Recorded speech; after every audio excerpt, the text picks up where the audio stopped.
This is TechCrunch.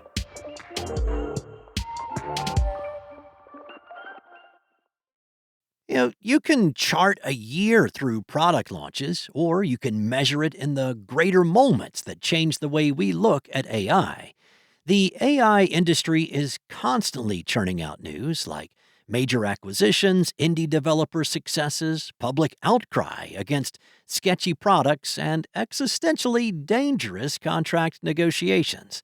It is a lot to untangle. So, in this article, written by Amanda Siberling, she looks at where we are at and where we've been so far just this year.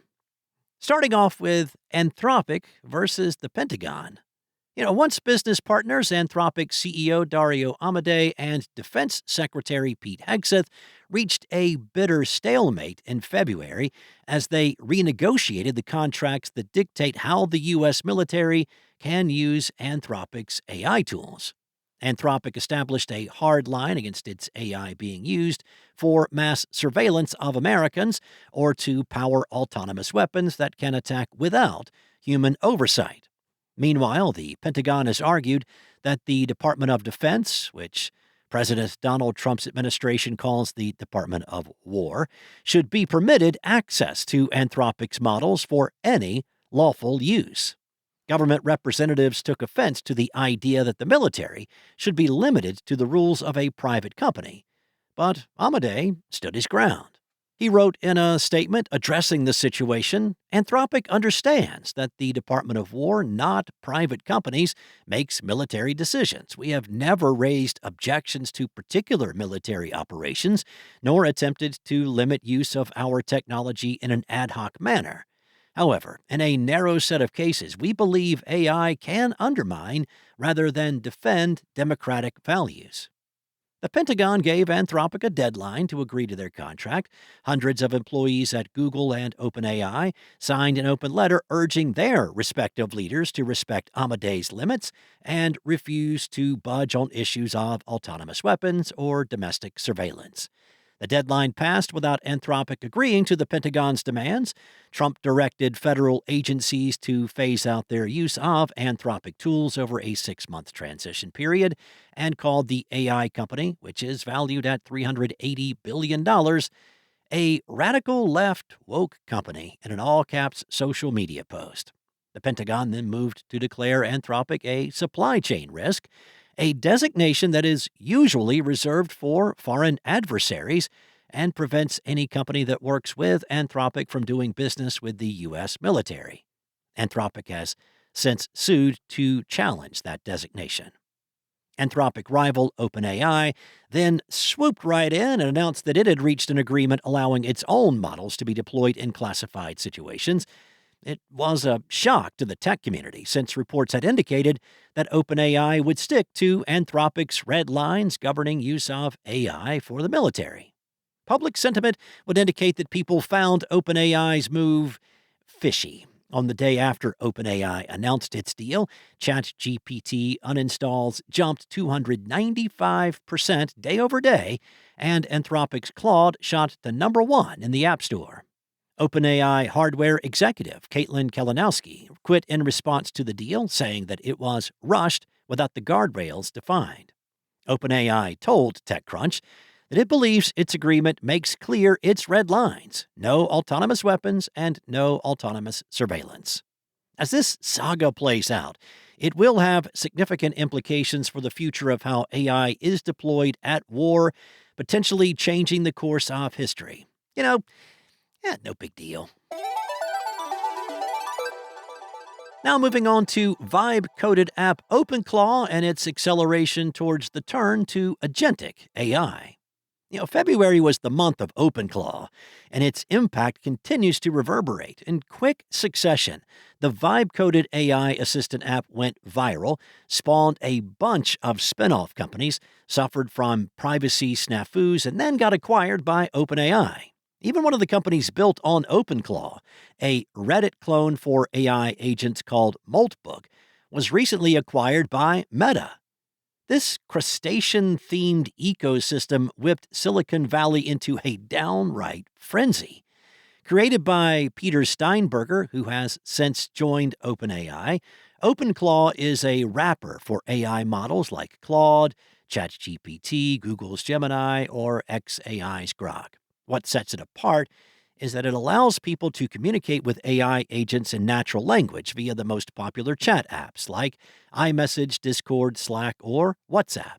There's also a public marketplace where people can code and upload skills for people to add to their AI agents, making it possible to automate basically anything that can be done on a computer.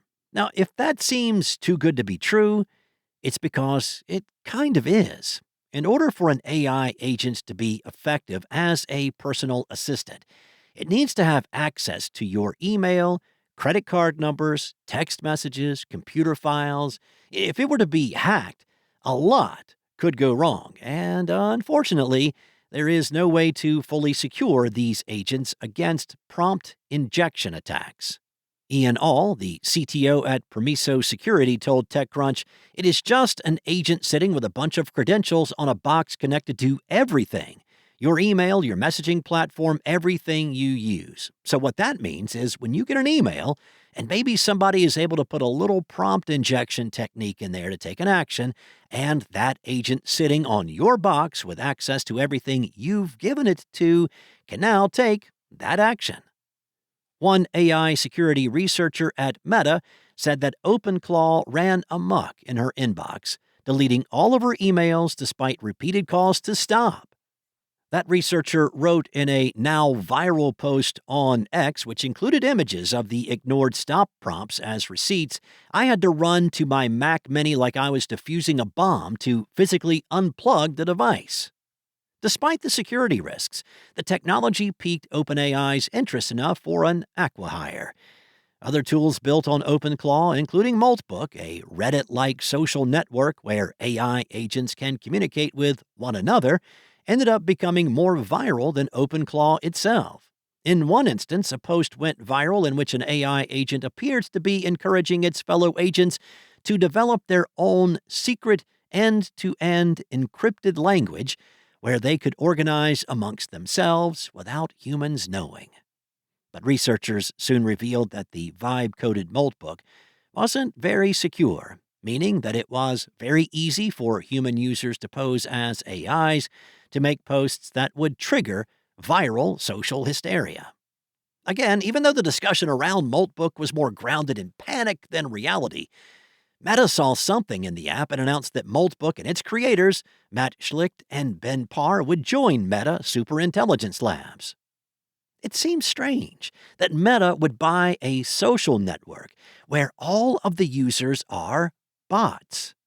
While Meta has not revealed much about the acquisition, we theorize that owning Moltbook is more about gaining access to the talent behind it who are enthusiastic about experimenting with AI agent ecosystems. CEO Mark Zuckerberg said it himself. He thinks that one day every business will have a business AI. As we watch the hubbub around OpenClaw, Moltbook, and NanoClaw play out, it seems as though those who predict an agentic AI future may be onto something. At least for now.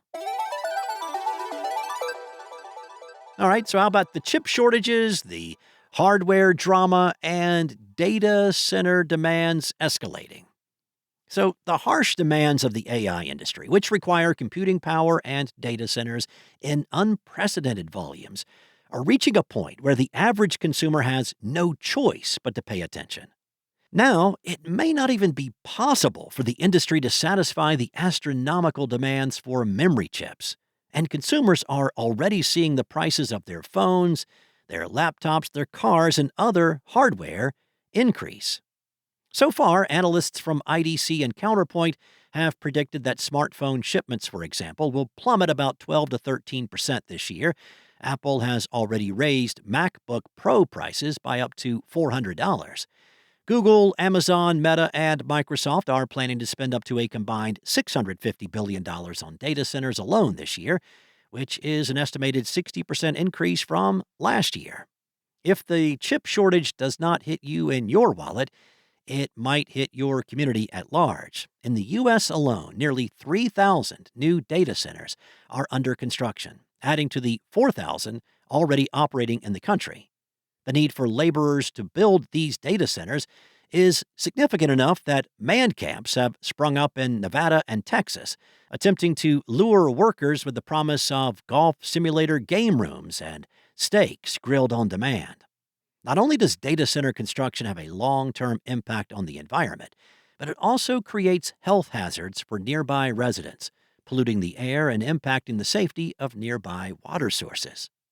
All the while, one of the most valuable hardware and chip developers, NVIDIA, is reshaping its relationship to leading AI companies like OpenAI and Anthropic. NVIDIA has been an ongoing backer of these companies, sparking concerns about the circularity of the AI industry and how much of those eye-popping valuations are based on recursive deals with each other. Last year, for example, NVIDIA invested $100 billion in OpenAI stock, and OpenAI then said it would buy $100 billion of NVIDIA chips. It was surprising, then, when NVIDIA CEO Jensen Huang said that his company would stop investing in OpenAI and Anthropic. He said that this is because the companies plan to go public later this year, though that logic doesn't quite make sense, since investors typically funnel in more money pre-IPO to extract as much value as possible. This article, titled "The Biggest AI Stories of the Year So Far," was written by TechCrunch's Amanda Siberling. You can find more articles like this one at TechCrunch.com.